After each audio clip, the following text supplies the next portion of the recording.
Hey you guys. So we're gonna do something a little bit different for this video. I know this is like an impromptu video, but after watching the show that I was watching last night, we gotta have a conversation. Like I have too much on my head, in my mind, on my head, all of it to just let this skate by. This needs to be addressed. So I'm just gonna hop on into it. I'm going to look down real quick because I wrote this out so I didn't miss anything because I didn't want to ramble or get lost in the message or just forget what I really wanted to convey in this intro. So, without further ado, I'm going to be looking down. So, just listen to my words, really. Black women are the least desired group of people when it comes to relationships and the most disrespected in society. We are constantly under scrutiny and brought up in conversations where we are constantly degraded and regarded as other, unattractive, loud, aggressive, and every other negative trait you can think of. Within a world where we are always seen as less than, if there is a possibility, even a crumb, that someone is respectful towards us, we take it and salvage it like it's a meal.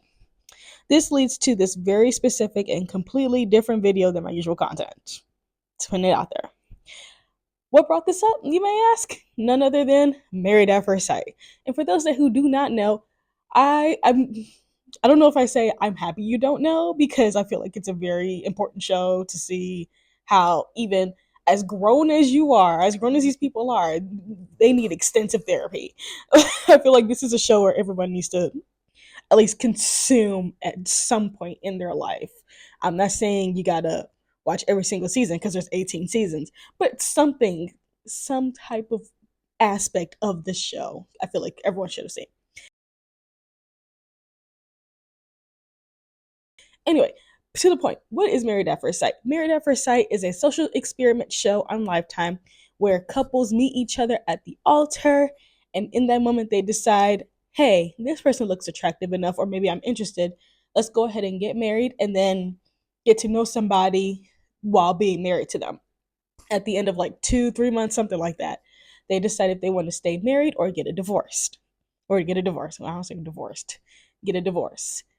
And so this show has been around since like 2003. I think I can't even remember. I'll put it up here somewhere. There's gonna be some points where you don't see my face, but some time around then 2003 2004. I don't know. I can't remember. Maybe not 2003. 2015. There we go. I feel like that's a lot better because I started watching it like on the first season. Why did I say 2003? I was like 6. That makes no sense. Anyway, so this show has been around for quite some time, and this season is season 18, and they are in Chicago. So on the show right now, we have our couples. We have David and Michelle. They're a couple. We have Akechi and Emem. We have Juan and Carla. We have Madison and Alan. And we have Camille and Thomas. So these are the couples that we have on the show. And this is episode 18. So if you haven't seen the show, if you're not familiar with it, I feel like you don't have to watch the season to know what's going on. Just watch reaction videos. I will link all the people that I watch in the description box below because their content is truly amazing. And it really leads to a lot of conversations on not just the couples as a whole, but each person individually because it got messy this season. It got really messy. But the point of this video is to talk about why Black women settle, or just in the sense of what makes us accept anything less than someone actually valuing us. That's really what the discussion is because last night, me and my uncle, because this is a household that we love to watch Married at First Sight. My uncle literally just like got into watching the show in the last like 5 episodes or so. 5 episodes or so. But mainly me and my auntie have been watching the show. And we have seen this one couple, technically, in this case, a singular person, MM, go through a lot of shit throughout this entire season. So I'm just gonna give a gist. MM and Akechi were married, obviously, and they decided to go through the experiment. At the beginning, they seemed cool at the honeymoon. He called her, Akechi called her the homie. So they felt comfortable enough. She was like, well, I'm your wife, I'm not your homie, which is very accurate. Throughout the season, things took a sharp turn and went from, oh, they kind of cool with each other, to literally Akechi serving her divorce papers um, on the retreat day or whatever. Like, he literally came up there in a car with his little flimsy ass folder with one piece of paper, which is not even divorce papers. He really just wanted to embarrass her. But there was a lot that happened before then. Like, there was just comments of him calling her aggressive, saying that she's perversive technically, because he was saying like she would make certain comments or make certain advances that he didn't like, which makes no sense because there is nothing in the show, at least not how the production depicted Emem. There was nothing in there to show that she has done these things. Has she said some things like, in terms of just like her tone of voice? Yes, but there was nothing shown throughout the show of her being a bad person. So everyone's always wondering, where is all this coming from, Akechi? Like, why are you so rude? Like, he's blatantly rude. He's literally calling her names and making her feel less than in this marriage. And this is where I get into the experts, because these experts messed up with her. They gave her, they didn't even give her an out. They didn't say anything to Akechi about apologizing to her about the things he said about her. They always like swept it under a rug and try to find a reason as to why he's saying these things. It's like, at this point, he's just nuts. That's just my point of view. He was just literally, he lost his mind, and he wanted to make her look bad no matter what it was. There was an instance where he said how she talked to certain people. I didn't like how she talked to certain people. And that's why I'm not doing X, Y, and Z or whatever. And they're like, so what did she say? He's like, oh, there were so many instances, but you never give an example. Like, he's badgering her the entire season with all these claims, but no evidence to back it up. He'd be a terrible lawyer. Um, and that all cultivates into MM just like not even wanting to talk to him because she doesn't even want to speak. And then whatever she says will be misconstrued and he'll automatically shut down and run away. Like, he was going back home to go to wow, I forgot the word. But it's where the HBC is. He went home for homecoming. There we go, homecoming. Wow, why is that so hard?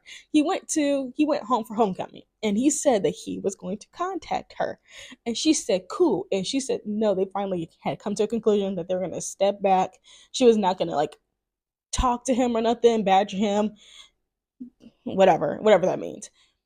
And he was going to reach out to her, and she was like, okay, cool. And when he got back, he had never contacted her the entire time.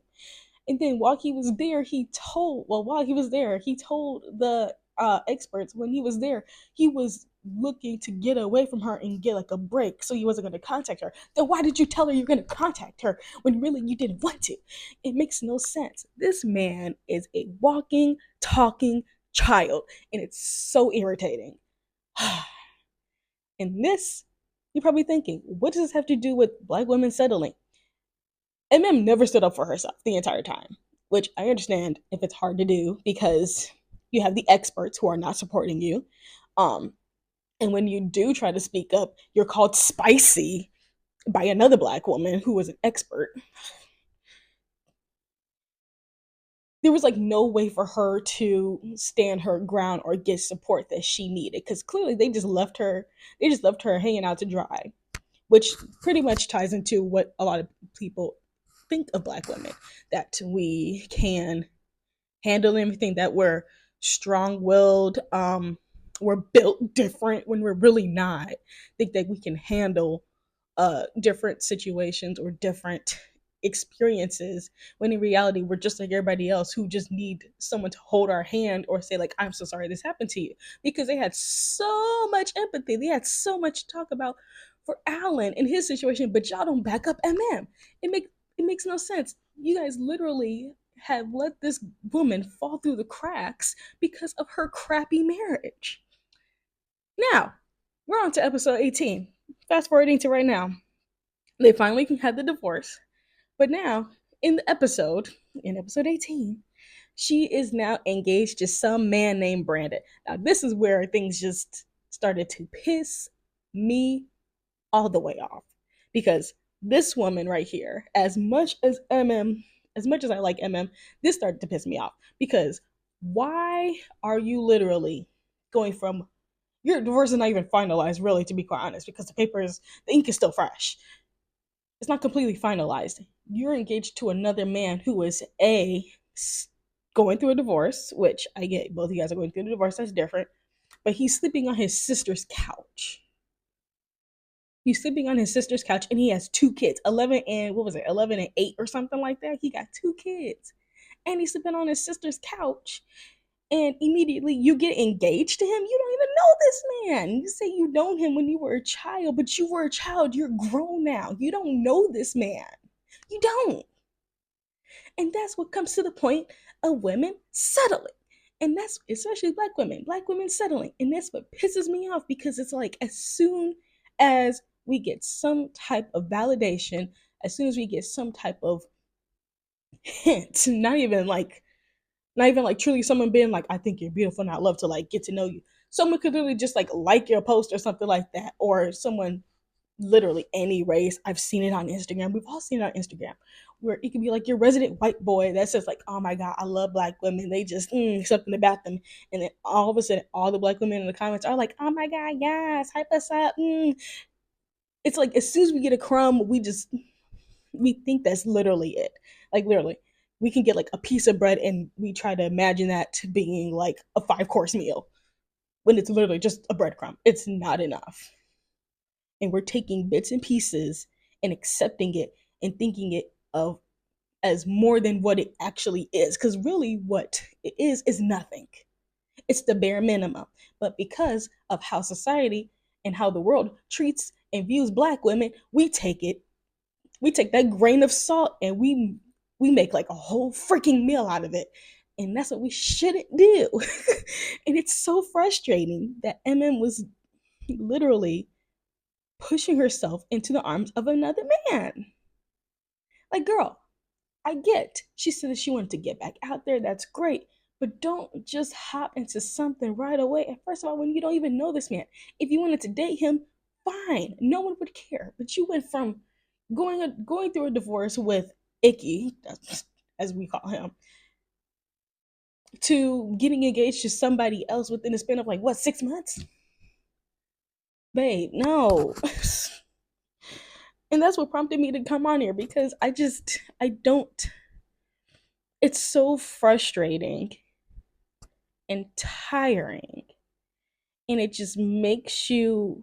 It makes not even makes you because I'm not assuming that you understand this. It makes me really want to dive deep into the psychological side of why us black women do this. It's it's truly painful to watch because you're watching it on TV. There's cameras, there's everything. A whole year of her life, pretty much a year and a half, however long production goes on for, but still a year and a half of her life has been filmed and plastered. So we've seen her go from being happy at the wedding to experiencing a terrible marriage and then getting engaged again. It's like there's no space in between where you're like, I don't know, in therapy.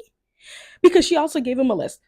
Gave Akechi a list of therapists for him to seek out before his wild behavior because he needed it. She needs one too, though, because how can you make that jump? That doesn't make sense to me. That doesn't make sense to me. You're not taking your time to truly analyze what happened in a situation. I get, trust me, as someone who loves to just like sweep all of their problems under a rug and just like sit on it, being like, nothing happened. I get it. But girl, you're gonna have to beat that rug out and get all of that dirt up from under it. You're gonna have to sweep it out, toss it. You have to figure something out. Because You can't do that for the rest of your life. As grown as everyone is on this show, as grown as she is, this is not acceptable. And I'm not just saying just MM, but all Black women in general. This is unacceptable because we see it time and time again on social media. We see it through celebrities. We see it everywhere. We see it with everyday people. We see it all the time of just Black women accepting the bare minimum and taking it. It's like literally it's like we're in the ring with like Muhammad Ali, even though we know we are gonna lose. We know we're gonna die from this situation, obviously, because he was amazing. We're getting punched, kicked, thrown about, and we're just like, it's not that bad. Girl, no. Get up. Get up and stand on your feet because this is literally ruining you.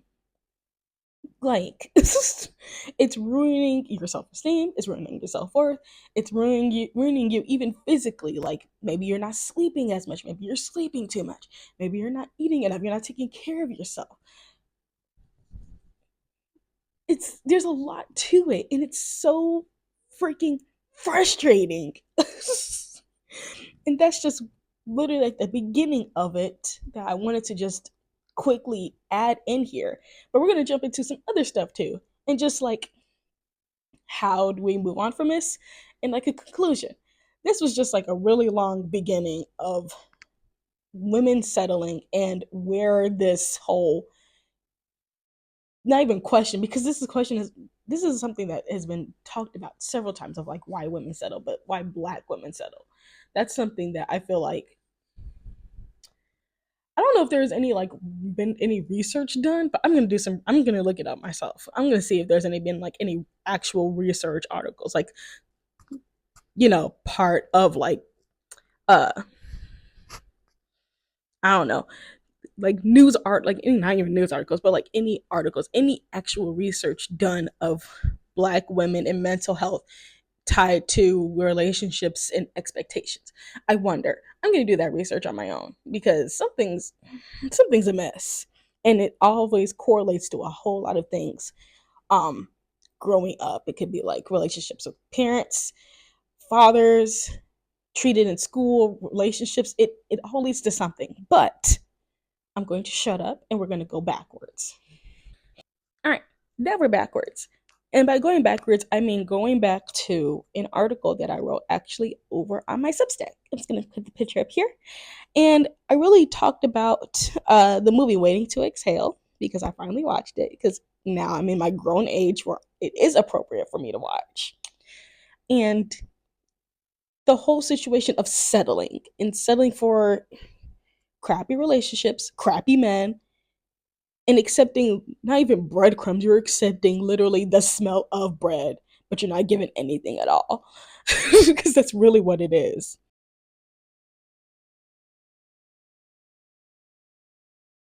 For those that have never heard of the movie or seen the movie, Waiting to Exhale came out in 1995, and it's a rom com with Whitney Houston, Layla Roshan, Angela Bassett, and Lorella Devine. And each of these women have gone through their situations. Those are just the actresses, obviously. But their characters are Savannah, Robin, Bernadine, and Gloria. And each of them are going through their own different situations regarding life, career, family, romance, but they're all best friends. So they really just like lean on to each other for support. I'm going to pull up my article as I talk about this a little bit because, oh Lord, it got really, really frustrating for me. Oh God. In my article, I broke it down by person. And I'm just going to give like a brief overview of just like what their experience was and how they settled. So we can have a little bit more context of, okay, you said Black women settling. What did they settle for? Who did they settle for? What were their situations? I'm just going to give like a brief synopsis of a few bullet points of what each Black woman settled for or settled or dealt with in the movie. So first of all, we're going to go off with the quote that everyone knows, has all seen, and that is a good man, Savannah. By the way, that man was not good. I'm just gonna tell you that right now. That man was not good. Even though he is our all-state man and everything is in our hands. Like, he gives us that sense of comfort and confidence in our insurance. But in this movie, he was trash. Just to be honest. So first off, we're gonna start off with Robin.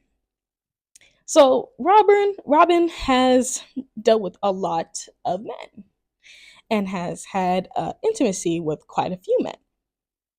And the thing is, she was literally interacting with the man in bed in a scene where pretty much he wasn't doing it for her. Like this guy was not meeting her needs at all. It was all about him and his ego and pretending as if he doing something in the bedroom when in reality he wasn't, because Robin was faking it. She was like, yeah, great, cool. And that was the first instance of Robin settling for me. It was just like, girl, like, why? Because you wanted some? And that's the thing too. It's just like, when it comes for black women in dating, there's already like barely anybody that will actually find, not even just find you attractive, won't treat you like dirt. Like, it's literally, it's like the dating pool is a freaking ocean, but the dating pool for especially for a straight black woman, it's literally a puddle. And like, not even like a decent puddle where kids can jump in and they get their pants all drenched.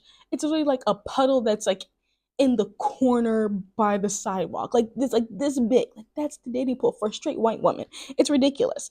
So she's literally enduring this physical intimacy that she knows it doesn't give her anything, purely because she wants some and that he is a good guy.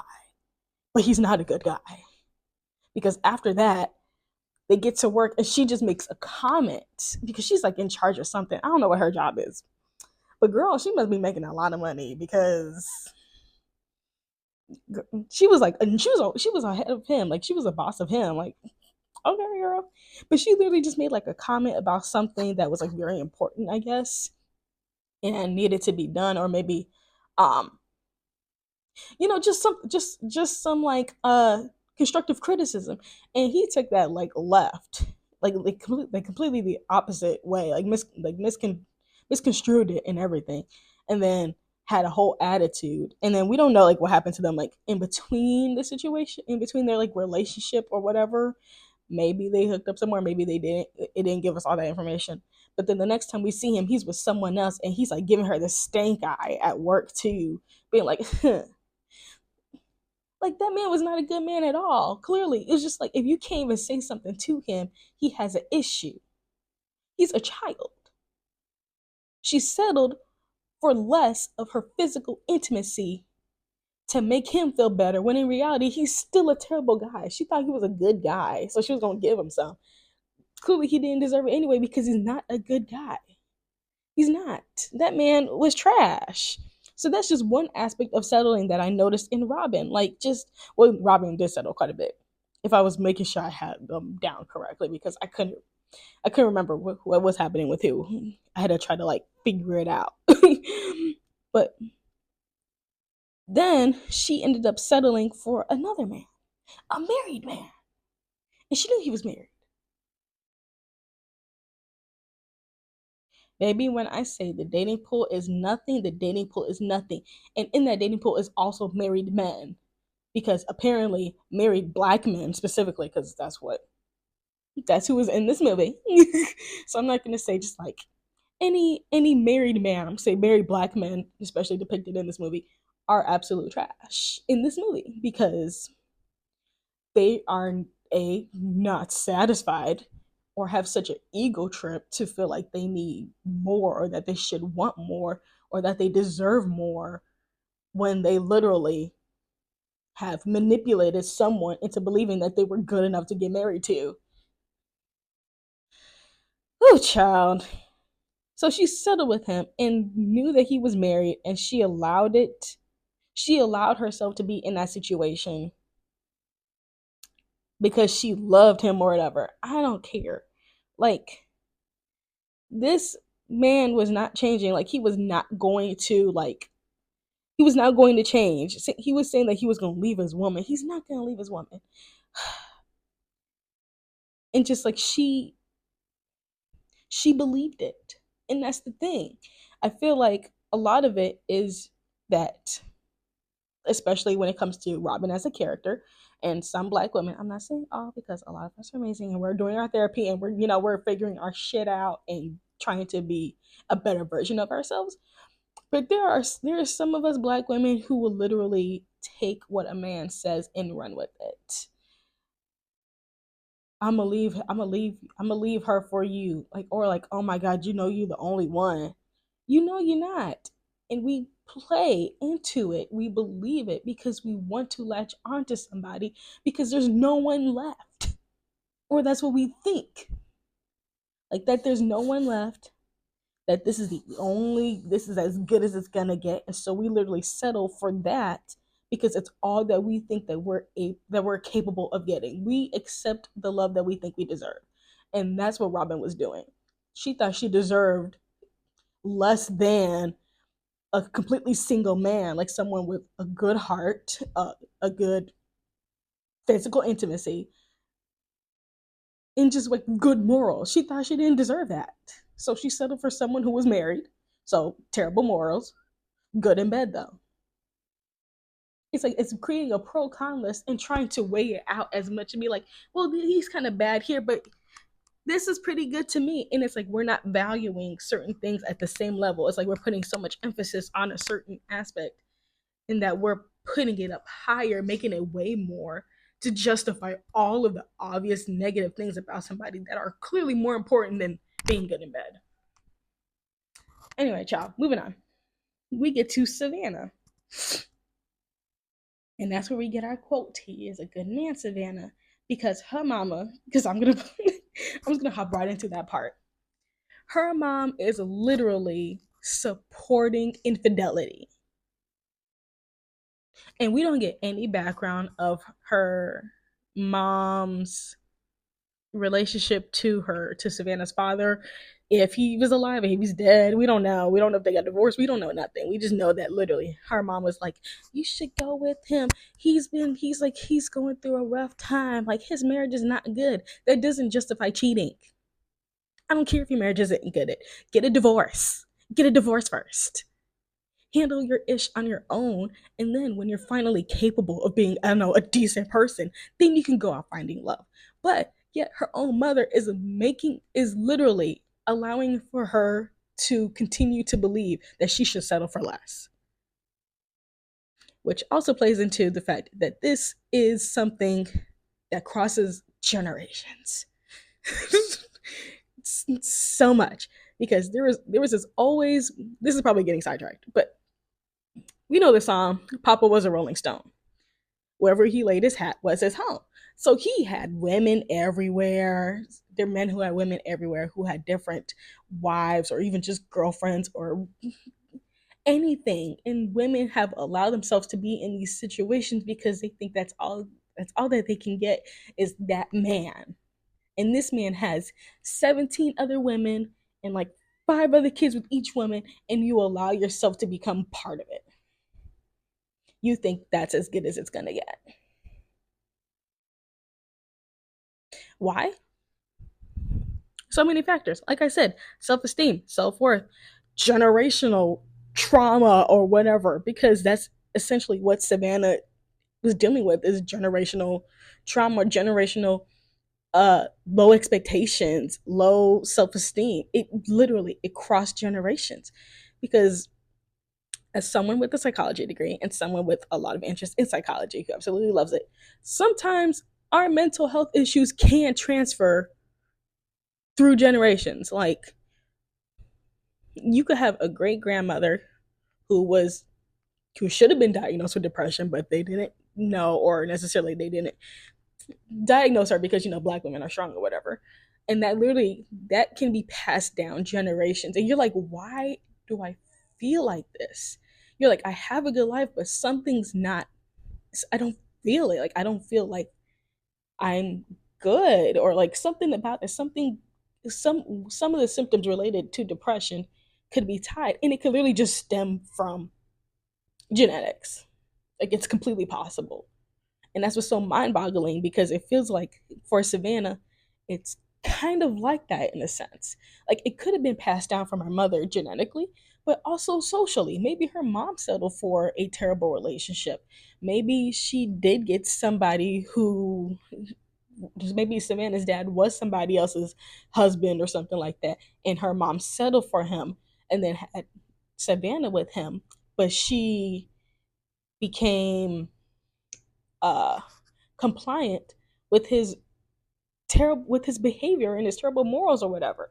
And maybe the man never left his wife for Savannah's mom. Maybe he died. We don't know because it's not told in the story.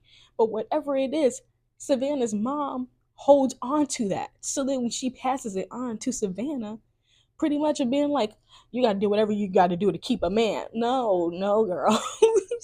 That's just causes more problems along the way.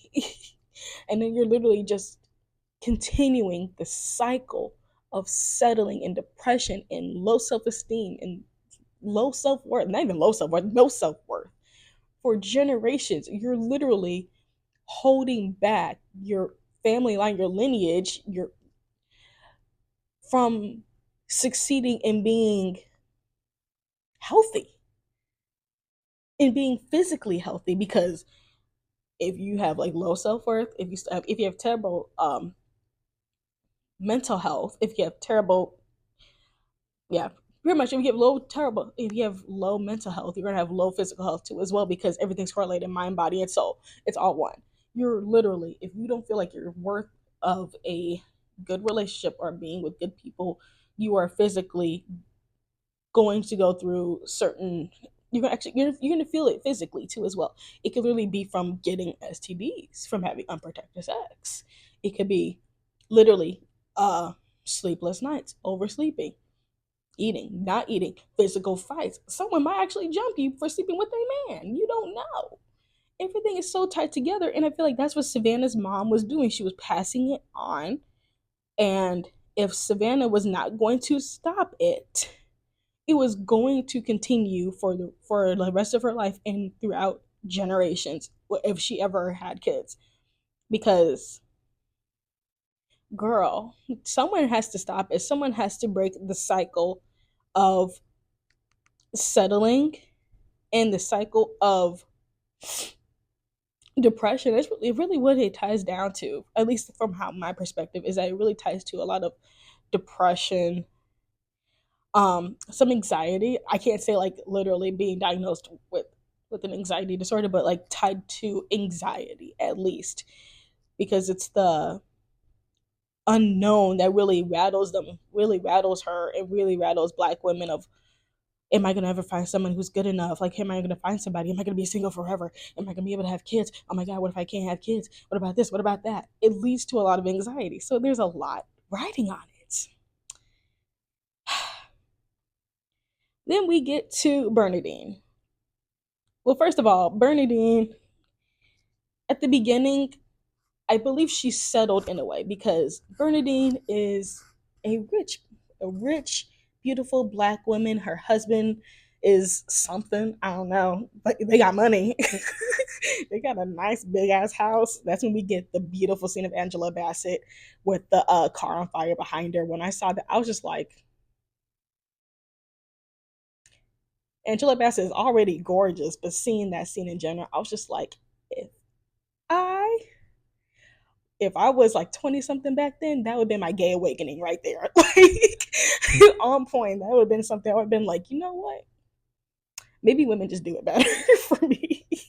Because, ooh, that scene was fire. Oh, she looks amazing. She looked so amazing in that scene. Oh, I support women's rights and wrongs, because I would have thrown his. If she didn't like that stuff on fire, I would have sold everything, and I would have had like over $1 million just from his little suits that were like, I don't know what the brands were that were very popular back then, that were probably still popular now, but you know what I mean. But she settled in a sense, because as she's throwing these clothes into the wagon, she's telling us that she has put her own dreams off to let her husband's business take off by supporting him and doing everything for him. She said that he was a secretary, said that she was pretty much like a data analyst. She was doing everything for him. She was literally helping him get this business off the ground. She settled to put her dreams on hold for a man, which you should never do, which you should never do. But when it comes to, especially within the societal standards of certain time periods, I'm not going to say like, oh, like back then, because it's still kind of prevalent today where men are seen as the breadwinners. Today, now, there are a lot more women who make more than the men in the household, but still, there's still the underlying traditional belief and traditional um, values of a man should be making more. That's where we get all these trad wives and all these different aspects that we see all over social media. But anyway, back to the point. She put her dreams on hold. She settled to help him become successful because she's like, at the time, men make all the money. They're the breadwinners. They're supposed to take care of their families. They're supposed to take care of everything, really. So she said, you know what? I'm not going to do my stuff because I'm going to help you create your business.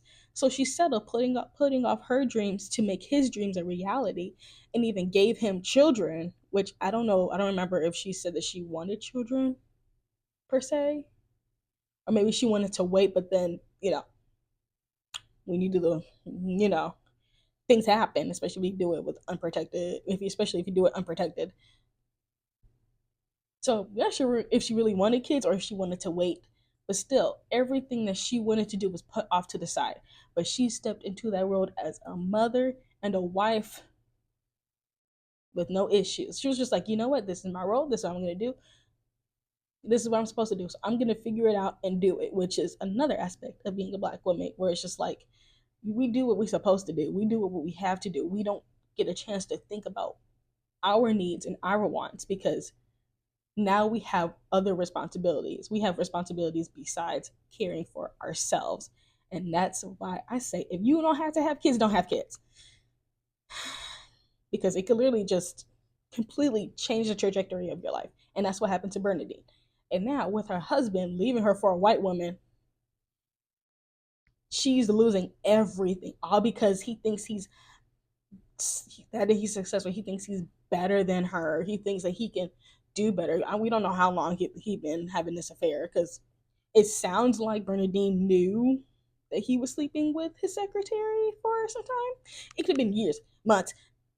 We don't know how long, but she was fine with it, which is another way she settled. She literally she allowed herself to be in this space in a relationship where she's A, not valued, B, taken advantage of, because technically if she didn't want kids and he got her pregnant, she had no choice but to have them kids. And then 3, to be literally lied to, manipulated, and cheated on. She thought, this is as good as it gets. We're successful, we're rich. You know what? It's fine. I don't even care. I'm fine with it. So then, when actually they're fighting for custody of the children and money, that's where things go left. Because then she's like, "I gave you everything, and now you want to take it all from me." That's the other thing too. As Black women settle for, it could be nothing, or it could be settling for everything that you think you want, for the life that you want. It could be taken away from you like that, babe. Like nothing in life is permanent. Everything can change. You could literally wake up and your man next to you can have a heart attack and be dying. And then all of a sudden you look at his will, you're not even written in the will. Like it's something like that. It can literally change in a blink of an eye and you would not even know what to do. But she got complacent. She got used to being in the lifestyle and being used to that life where as soon as this man got any type of balls, he said divorce, taking everything away from her. She got complacent, she got settled, and everything got pulled out from under her. And then when she goes to on to date, she ends up dating a guy, or at least being with a guy who is married. Why do we do this to ourselves? Why do we do it to ourselves? I don't think it lasted long, but still, she settled again for scraps. She settled for another woman's man because she was longing for another relationship. She was longing for a connection because clearly her and her husband, they weren't an actual relationship anymore. It was very transactional. Gave her money, she had status, wealth, her kids went to a good school, even though that's a whole nother separate conversation for when I talk about Ace of Spades and being the only black people in school being like the token black kids. That's a whole separate conversation. But still, it all just leads to her settling for something just because she feels lonely. She doesn't have a relationship. Her relationship was transactional. She didn't really have a relationship, which for a lot of society, for generations and generations, for decades, for centuries even, there's so much value of being in a relationship and being with someone, especially being with a man, because obviously, homophobia and everything else. But there's so much emphasis of being with somebody as if that's the only way to live life. Sorry, y'all, I'm gonna shut this phone up. Like that's the only way to live life. That you have to be with somebody. And whoever you find, you better hold on to them. So it's a lot of insecure attachment. It's like we've been taught to have insecure attachment from the beginning. So to have a secure attachment, to have secure relationships, not only romantically, but with friends and family, we have learned more about, we have learned to pretty much have insecure attachment from day one, especially as Black women. It seems like we've never had the opportunity to learn what a secure attachment is. It's like, you know how in certain things you don't have the language for it or you don't have the understanding for something? That's exactly that. It's like literally, Black women were born, and on that birth certificate at the very bottom it said this child is going to have an insecure attachment as soon as they come out the womb. And that's exactly what it feels like. It's like there's no sense of knowing what a secure attachment looks like or knowing what a secure attachment in a relationship is, and that we should always be wanting, we should always be longing, we should always be accepting of the bare minimum to just have it. And that's unacceptable. That is extremely unacceptable. This video is going to be long as hell because I feel so strongly about this, because it's moving on because we're not going to talk about the last thing that Gloria went through. Say some mystery, some mystery, some mystery. This movie's been out since like '95. Okay, when I was born, it came out. So moving on to Gloria. So Gloria, to me, Gloria is the only person that never settled, and I think that's because she never had the chance to settle, because her husband was obviously part of the LGBTQ community. It was very obvious. As soon as he came on the screen with that earring, I was like, yay. I was like, that is why. But she never had the opportunity to settle because he, as a man, knew what he wanted. And at the time, he, I guess, like finally going through his own journey and own experiences, he finally understood, I'm gay. And I'm not going to stay in a marriage with somebody who thinks A, that I'm straight, B, who I still care about, but this is not good for either one of us. So he decided we're going to get a divorce. It seems like he wanted the divorce more than she wanted the divorce. And the way how Gloria interacts with him at the beginning when her son is gone, she's like sitting there, she's like looking at him. Loretta Devine, she was literally it was hard to watch. But she's such an amazing actress. We're literally watching it. I was like, girl, this man don't want you. Like she was really trying to play it up. He'd be like, maybe you could stay the night like you did last time. And he's like, nah, girl. I'm gonna stop you right there. That's not going to happen. I'm not playing that game with you. He put his foot down and he set that boundary and saying, no, I stayed over that day for whatever reason. It could have been like he finally just was like, you know what, fine, I'll just stay here. I'm not sleeping in the bed with you. I'll sleep in the guest room.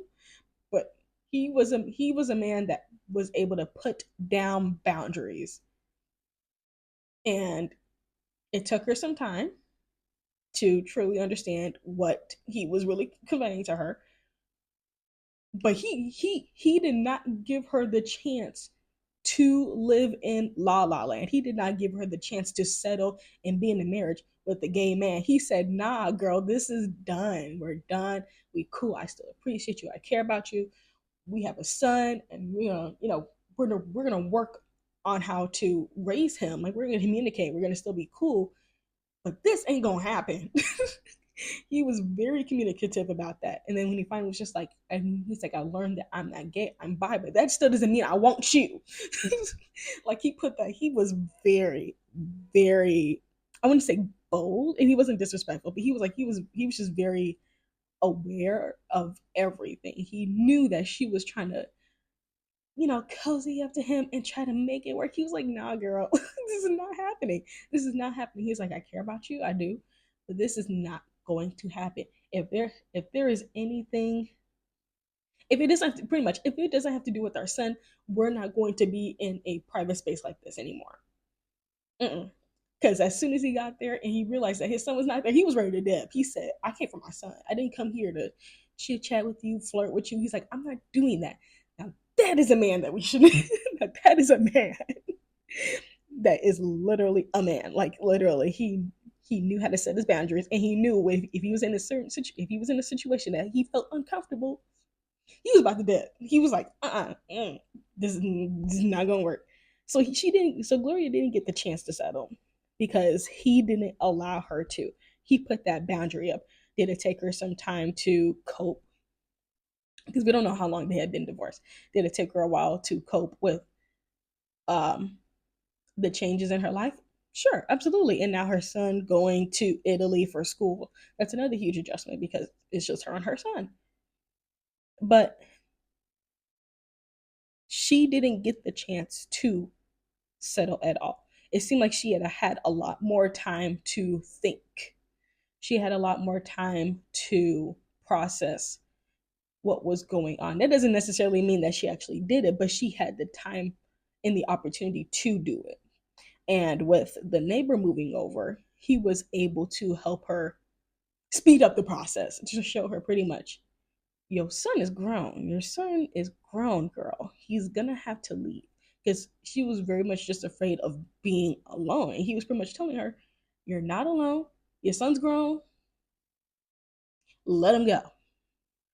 It was just more so of the fact of her feeling like, I feel like she was losing more and more of her life and what she was probably raised to believe, like this is what you should have, this is what you should want, like this is what the typical life looks like. And the fact that she was losing it bit by piece, like piece by piece, losing her husband, and then with her son going away with the church, not like going to college or anything like that nearby and being able to come over for dinner every now and then type of thing, but he was going to a whole nother country. So she was losing so much the sense of the life that she wanted or that she believed that she should have. And it was hard for her to come to terms with that. So the neighbor really helped her speed that up to realize, you know what, things change, things happen, you got to move forward and move through life. So all in all, those were the experiences of Black women settling and just the struggles of it all. Now, moving on to my third point, which is just why do we do this? There's so many reasons why. I have a whole book of reasons why. I'm gonna get my book real quick of reasons why, of possible reasons why. I'm not gonna say it's definitive, but possibly ah, the reasons are in this book. Yeah, you know, just some light reading as to why we do why we probably do this. Could be in the DSM. It could be depression, anxiety, low self worth, uh, low self esteem. But then it's also the social side of it, the socio cultural side of it as well. Because within the Black community, there's such an emphasis on having the Black, the typical Black household, mom, dad, kids. But the thing is, with so much that we've have experienced for since we got here, what we've always experienced is the tearing apart of our families by white people. We've never actually got back to that um that family dynamic. It was always torn apart for some reason that literally not even our fucking history books will cover, because no one wants to admit that literally that black people and black women and black families have been torn apart for centuries. Y'all don't want to acknowledge that, but we do. We can never have that sense of, we never really got that sense of what our family dynamic truly looks like, because it's always been torn apart. And then by the time you do get to have some form of family dynamic, then there's other things that come out. You have men that have started to connect with other women. You know, there's the affairs, there's going off to war and then, you know, left with 5 or 6 children, and you don't know if your husband's coming back, and then come to find out your husband's actually dead, and now you have all these kids to take care for, and now your husband's gone.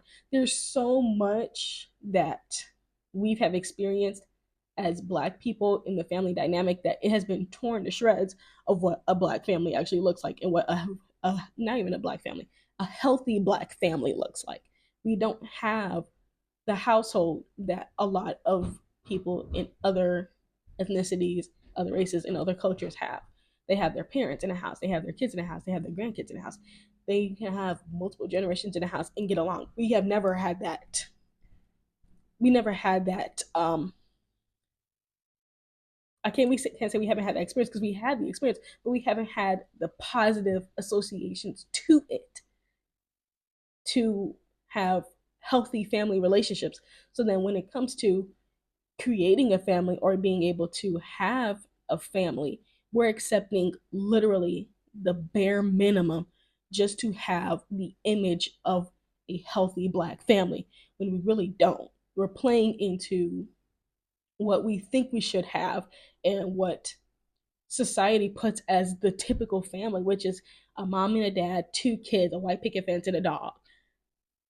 And we're trying to adhere to that, when in reality we literally are, we are unable to. Not that we can't, but we are unable to, because there's so many other factors in it. We have men that cheat, men who have multiple kids, men who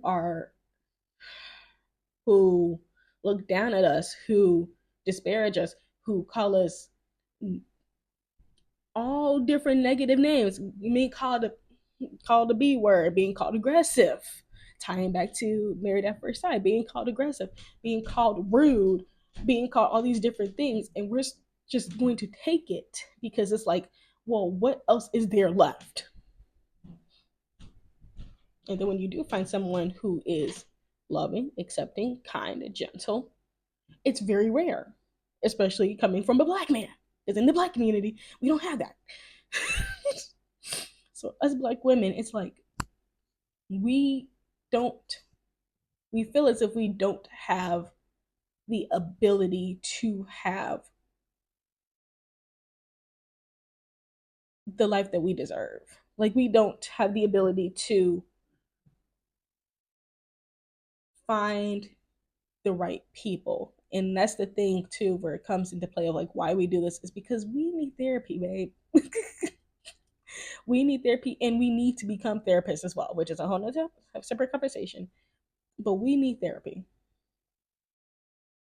because a lot of us in the Black community don't believe in therapy. We believe in taking it up to God, which is something I do not agree with. I do not agree with that. It's not a take it up to one spiritual source and put it in their hands so you don't be depressed anymore. That is a personal issue. That's a personal issue and a personal journey for you to go on to work on. Like, you need to work on yourself. And for us Black women who allow ourselves to settle and be in these situations, we're not taking the time to truly get the help that we deserve and that we need. We're not sitting and going to therapists, preferably black women as a therapist, because you know, we're not going to get to all of that, but preferably black women, or at least like if you don't have any black therapists in your area, at least finding quality people online, so doing your work, quality people online that you can actually learn from. I'm not saying idolize them. I said learn from them. Maybe they have a book on like grief and loss. Maybe they have a book on mental health in the Black community. And just like reaching out and forming those kind of connections and doing the work yourself as well. So like taking the time to journal, taking the time to really understand what you've experienced in life to truly get better. To get better and to make better decisions. And that's what really is the struggle of how do we get out of it and why do we do this to ourselves? Because it's like we don't have the there is the tools. The tools are there, but we're not taking those tools because sometimes we feel as if these tools are not meant for us, or feeling as if we're not worthy of those tools to get better. So we continue this cycle of settling for less. We continue the cycle to accept the bare minimum, and not even the bare minimum, we're accepting literally a man thinking that we're attractive and taking it, no matter who it is or where it comes from. If literally if any guy just says I like black women, we take it and run with it, and we should not do that because first of all, just because they say they like women doesn't mean they actually do like black women. Because that's a lot of performative. A lot of it is a lot of a lot of it is a performance to get the hype from black women. So we can't even rely on the fact if someone says I like black women. We can't even rely on that because they can say it, but then they can act completely different.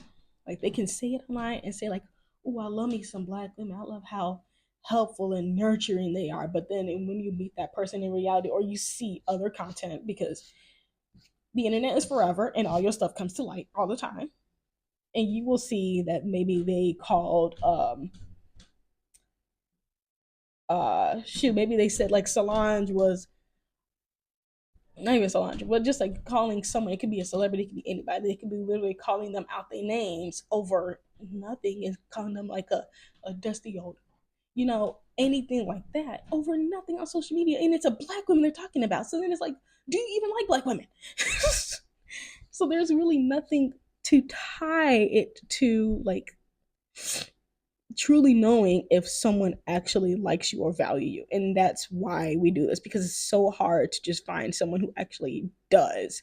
And then when we do, we have to question everything as well too. We have to question everything, but then if we're in the mindset of trying to get a family, have a family, not get a family, we're not kidnapping people. If we're trying to have a family, if we're trying to live up to these dreams or ideals of what we want or maybe think that we want, it could be either one. I'm not saying one is that. I'm not putting any word out there of just being like you think you want a family when you really don't. Like you probably do want a family. If you don't want a family, that's fine too. But it's like if you're thinking about those things and you're really considering like, oh man, I'm at this certain age in my life, I need to find somebody now, you're going to accept anything.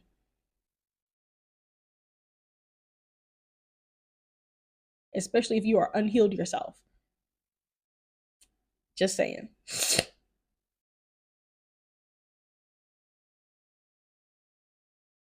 Point number 4. How can we fight this? Therapy, research. If you don't have a copy of this book, that's completely fine. But babe, this just symbolizes as therapy. I'm not saying read the book and diagnose yourself, but therapy.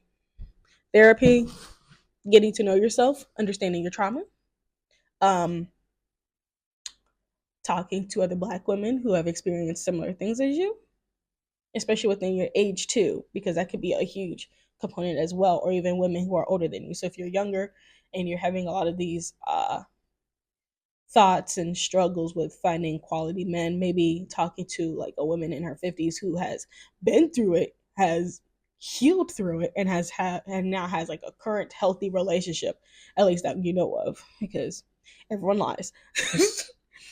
But still just like finding different ways to do better for ourselves, which is literally why a lot of Black men now, if you're not interacting with Black men, or if you're not interacting with men at all, this is why a lot of men are so pissed about being single, because women don't want them, or even Black women don't. Some Black women don't want to put themselves in that position again or anymore.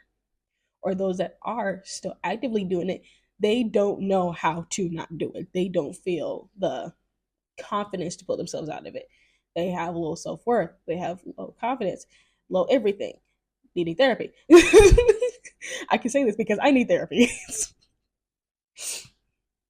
There's just so much to it of just like of how we can fight this, because it's never going to go away. To be quite honest, it's never going to go away. But these are just ways that we can help ourselves and help each other to do better, because we also have Black women who are literally pygmies, who literally tear down another Black woman or just another woman in general to be chosen. And some of those women, you do have to let them figure it out on their own. They're just going to have to figure it out on their own. But for the most part, it's doing a lot of healing and doing a lot of work. And I know it's tiring, it's draining. Trust me, I know. But we have to do it, because if we don't do it for ourselves, if we don't heal ourselves, and not just heal ourselves and be like, oh, we're complete, now we're fine. It's like, no, like constantly healing yourself, because healing is a journey.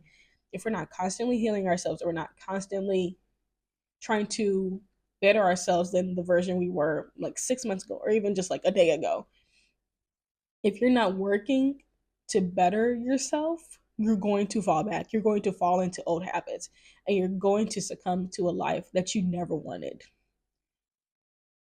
all because you stopped doing the work. But you got to keep doing the work. You got to keep going. It's tiring, it's draining, and people make it so hard because everyone has a freaking voice. Everyone's click clacking on the internet with their little ugly fingers with Cheeto dust on them. Everyone always has something to say. But if you're continuously working on yourself and trying to move forward, as long as you're trying, you're doing wonders. As long as you're trying, you will become less susceptible to relationships where you feel like you're settling. If you keep trying, you're going to be more aware of certain signs, of certain things that people say and do, so you don't end up in those situations. And it's going to be very lonely. It's not an easy journey. It's going to be lonely. You got to find people that are on the same journey as you, people who will support you and you support them. And we're trying to improve each other, trying to help each other out. We just got to do the work, babe. We have to do the work, because we can't keep settling like this. Like, we just can't.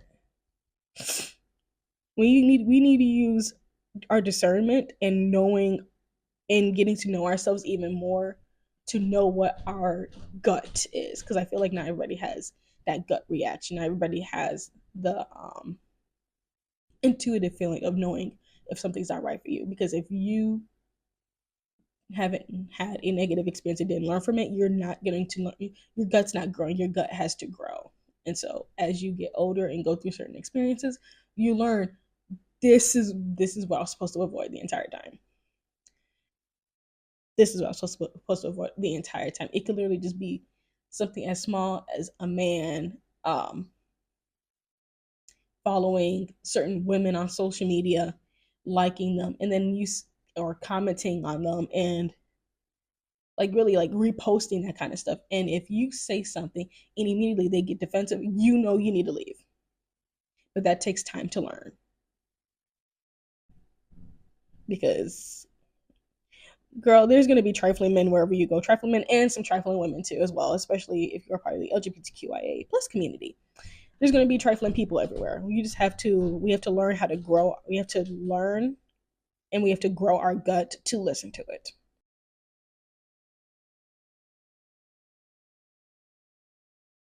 In conclusion, we have to do better. We have to do better. We have to learn better, and we have to know better. We have to grow our gut. We have to learn how to listen to it.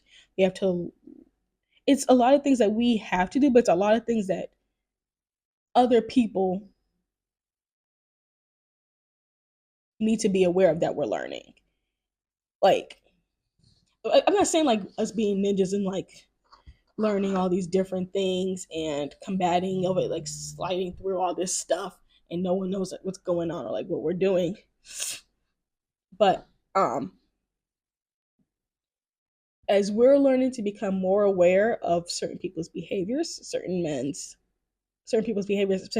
men, especially black men, as we're learning certain black men's behaviors, their certain languages, how they treat other people as well too. As we start to learn and become more aware, they're going to start becoming more aware too, and that's fine. That's fine, because they're going to learn that there's going to be certain people that you cannot fuck with, that they cannot tear you down just because they haven't done the work to be better themselves. Because clearly that's what they need to do too. We need to hold ourselves accountable for our actions and how we move forward with the world, in order for them to be like, you know what?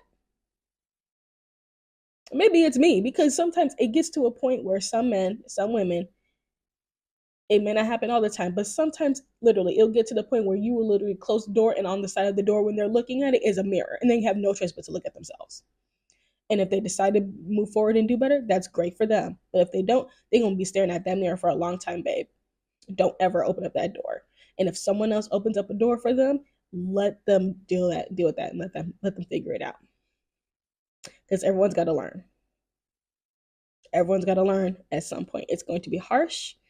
It's going to hurt. It's going to be extremely painful. But we all have to learn, and especially as Black women, we have to learn how to not settle. There's a lot of things that we have to do and navigate in life, and it feels like we have to do it on our own, because society and the world loves to just throw shit at us and expect us to figure it out for ourselves. So you know what? Sometimes you gotta throw up your hands and say, you know what? Fuck you. And figure it out your damn self. And leave them in shambles.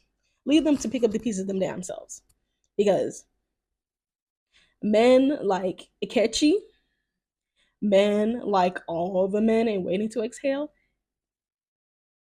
if we continue to allow them to do it to us, if we continue to um, allow ourselves to settle in situations or settle for their behaviors, which we know are completely wrong, we know they're wrong.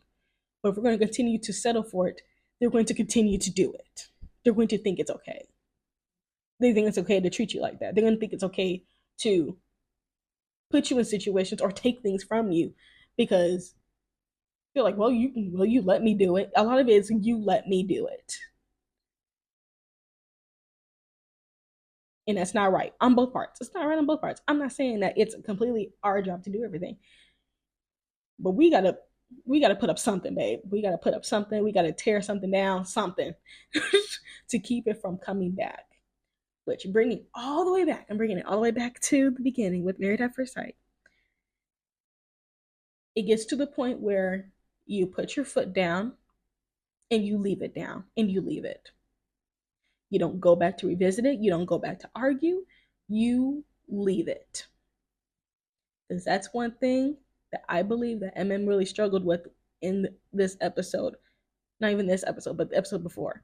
She struggled with leaving it alone. If she just left it alone with the Kitschy and just did the work herself, we would not be in the situation that we are in now, babe.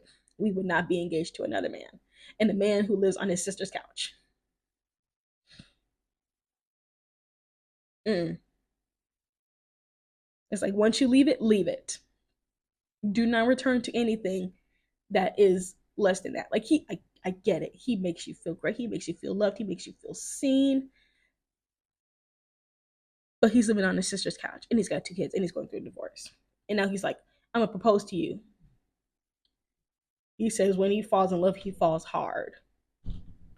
Red flag. We gotta recognize. We have to recognize the red flags because ain't nobody falling for that fast. Okay, I would get like, "Oh, I think you're attractive. I really love to get to know you." That's different. But immediately after 6 months of knowing somebody, because you don't even know this man, to be honest, and you're engaged, we're ignoring these red flags. We're ignoring the red flags, thinking that they green. Baby, we're not colorblind. We can't be colorblind. We literally do not have the capacity to be colorblind. Because if you're colorblind, it's going to continue. It's so much. It's so much. So this is a long ass video because I feel like so much just had to be conveyed when it comes to this topic, and I know there's going to be a lot more discussions. So if you watch any of this video, even if you just watch like the first half of it to learn about Married at First Sight and what's going on, that's completely fine. But especially if you're a Black woman and this is something that you're interested in, you're passionate about, and you would love to have a discussion, please let's talk in the comments. There is also a therapist that I watch that does reactions to a lot of these shows. She's been doing Married at First Sight. I'll put her latest video in the description box as well because I love talking with her a lot. I comment like on every one of her videos because there's so much, especially for us as Black women, that we just need to talk about constantly. Like this conversation with settling and the conversation with self-worth, confidence, and just mental health in general is something that is should be talked about all of the time, every single day. I don't care. We need to talk about it every single day, and we need to learn about it every single day. Because, babe, in this world, in this society, they don't want us to be great. They don't want us to see. They don't want us to succeed. They don't want us to have a healthy, happy relationship. They don't want nothing positive for us. They just want to take from us, and that's regarding everybody, even our own selves, even some Black women too. Literally, this world literally just wants to tear us apart and take from us, regardless. No matter what, they will take from us. They will take everything from us and leave us literally alone. So that's all I have for this video. If you like this video, be sure to like this video. If you have any comments you want to add in the comments below, please do so. If you'd like to see more content like this, please let me know. Even if you don't, I'll probably just do more videos anyway, regardless, because I have stuff to say, and sometimes I don't have much to say about the books that I read. Anyway, have a great day. Stay magical.